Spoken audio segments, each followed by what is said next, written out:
Let me ask you a question. Have you ever had a day where everything seems to go wrong, and you just can't seem to shake off the negative feelings? I know I have.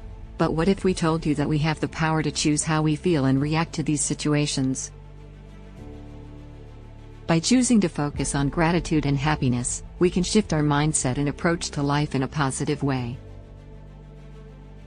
Each morning you wake up, take a few deep breaths, close your eyes, and repeat the affirmation to yourself.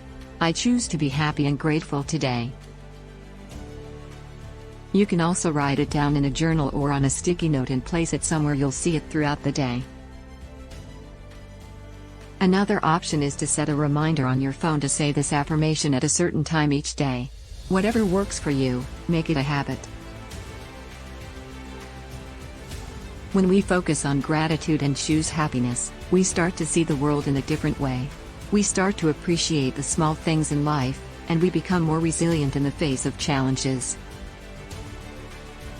We start to attract positive experiences and relationships into our lives, and we become more compassionate and kind to ourselves and others.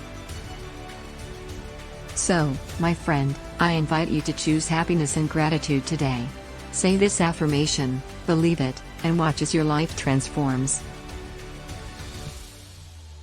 Remember that we have the power to choose how we react to situations and how we feel, and it's up to us to make that choice.